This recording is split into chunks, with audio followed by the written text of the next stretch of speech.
امام کہتے ہیں کہ تم ہمارے اقوال کو، ہمارے قولوں کو لوگوں تک پہنچا دو، لوگ خود اس پہ عمل کریں گے۔ تو یہ بہت ضروری ہے کہ ہم اپنی سوسائٹی کو، اپنی کمیونٹی کو، اپنی آڈینس کو دیکھ کر اس کی ضرورت کیا ہے ہم اسے دیں۔ اور دیکھیں اصل ہدف ہر دل میں خدا کی محبت پیدا کرنا ہے۔ جب آپ کے دل میں اور میرے دل میں خدا کی محبت پیدا ہو جائے گی تو پھر میں کہیں پہ بھی کھڑا ہوں، بازار میں کھڑا ہوں، بزنس میں ہوں، کام پر ہوں، گھر میں ہوں، پھر میں خدا کی محبت کا خیال رکھوں گا اور میں اپنی گفتگو کو ہر شخص کے ساتھ طریقے سے بڑھوں گا۔ پھر میں کہیں پہ بھی ہوں گا، میں اپنا گھر سمجھوں گا، ہر جگہ کو میں ہر چیز کو صاف ستھرا سمجھوں گا۔ جیسے آپ باہر بہت سی جگہوں پر مثلا آپ اچھا نہیں لگتا کہ آپ کچرا پھینکتے ہیں، کیونکہ آپ کو پتہ ہے باکس بنے ہوئے ہیں، ٹھیک ہے نا۔ ویسے بھی اتنا اچھی جگہ جہاں درخت اور گرینری ہو وہاں آدمی ویسے بھی کوئی چیز گندگی نہیں پھینکتا کہ بھائی خراب نہ ہو، کیونکہ دیکھیں آب و ہوا کا بھی حساب کتاب تو دینا ہے ہم لوگوں نے، آخرت میں اس کا بھی حساب ہو۔ بہرحال یہ بھی حق الناس ہے، اگر ہم پولوشن کریٹ کر رہے ہیں تو کہیں نہ کہیں ڈسٹربنس ہے اس کی وجہ سے۔ تو ایک تو یہ ظاہری پولوشن ہے اور ایک دوسری پولوشن ہے، باطنی پولوشن ہے۔ کیا ہماری باتوں سے، کیا میری پرسنالٹی سے کہیں کمیونٹی میں کہیں لوگوں کو کسی کو تکلیف تو نہیں ہوتی ہے؟ میں کوئی ایسا عمل تو نہیں کرتا، بعض اوقات کسی جگہ بیٹھتا ہوں تو اپنے حساب سے تو میں بہت اچھا ہوں لیکن چار کو تکلیف دے رہا ہوں۔ یہ اسپرچول پولوشن ہے جو ہم کر رہے ہوتے ہیں۔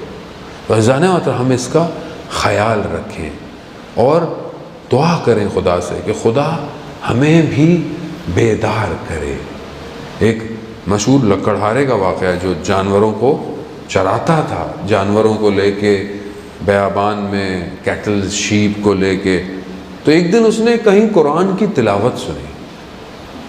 اس کی اچھی خاصی ایج تھی، جب اس نے قرآن کی تلاوت سنی تو اس کے دل میں یہ آیا پروردگار میں کب سیکھوں گا قرآن؟ اس کو قرآن نہیں آتا تھا، کب میں ہی سیکھوں گا؟ بس یہ ایک خواہش کی، خدا نے ایسا کھینچا کہ حوضے چلا گیا اور وہاں پر رہا، اور خدا نے عنایت کی کہ اس ایج میں جانے کے باوجود کم ٹائم میں اتنا علمی، اتنا اکیڈمیکل ٹریول کیا کہ خود ایک بہت بڑی شخصیت بن گئی، بہت بڑی شخصیت بن گئی۔ یہاں تک کہ اس مقام پہ چلے گئے کہ جب آپ نے جس مدرسے میں خود پڑھاتے تھے، رات کو درس دیا تو کہا جو خادم تھا کہ صبح فجر میں اذان کے بعد آ جانا اور میں دنیا سے جا چکا ہوں گا۔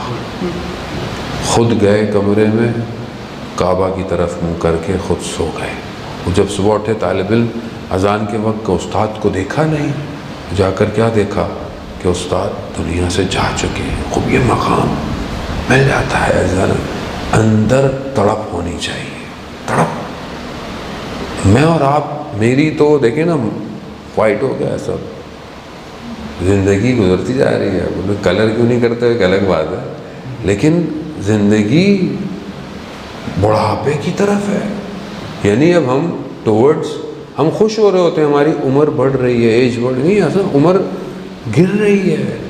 ہم ہر شخص اپنی قبر کی طرف قدم بڑھا رہا ہے، ہم ہر روز، ہر لمحہ، ہر سیکنڈ اپنی قبر کی طرف جا رہے ہیں۔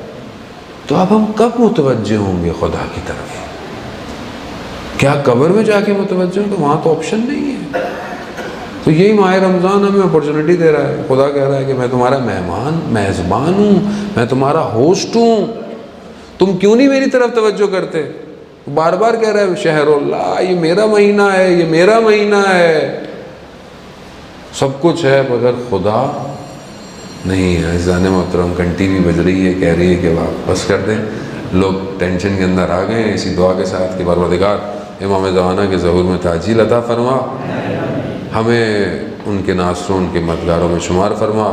پروردگار جو بھی ہم نے کہا ہے، سنا ہے، ہمیں اس پر عمل کرنے کی توفیق عطا فرما۔ پروردگار کوئی غم نہ دے سوائے غم حسین کے۔ پروردگار حاضرین مجلس محفل کے جو بھی لوگ ہیں، ان کی جو بھی شرعی خواہشات ہیں، جلد سے جلد ان کو پورا فرما۔ جو بھی ہماری حاضرین میں لوگ ہیں، مریض ہیں، بزرگ ہیں، شاید آپ کے کوئی اور جاننے والے بھی ہیں، علی عباس کی جو دادی بیمار ہے، اور بھی جتنے لوگ مریض ہیں، کافی لوگوں کے لیے دعا کے لیے کہا ہے، کچھ بچی مریض ہے، پروردگار اس ایام کی برکت کے صدقے میں جلد سے جلد انہیں شفا کاملہ اور عاجلہ عطا فرما۔ پروردگار ہم سب کو حج عمرہ اور زیارات کی توفیق عطا فرما۔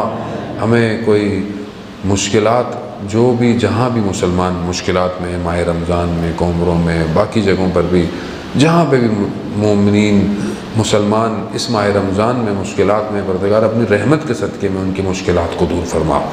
جو بھی اسیر ہیں پروردگار ان کو جلد سے جلد رہائی عطا فرما۔ پروردگار علماء کرام، مراجع کرام کو طول عمر اور سلامتی عطا فرما۔ پروردگار دشمنان اہل بیت کے، دشمنان اسلام کے شر سے ہم سب کو محفوظ فرما۔ اگر وہ ہدایت کے قابل ہیں تو انہیں ہدایت عطا فرما، اور اگر ہدایت کے قابل نہیں ہے تو انہیں کیفر کردار تک پہنچا۔ پروردگار ہم سب کو جو ہے وہ اس مہینے میں قرآن کی تلاوت کی توفیق عطا فرما۔ اللہم ارزقنا زیارت الحسین فی الدنیا و شفاعتہ فی الآخرہ۔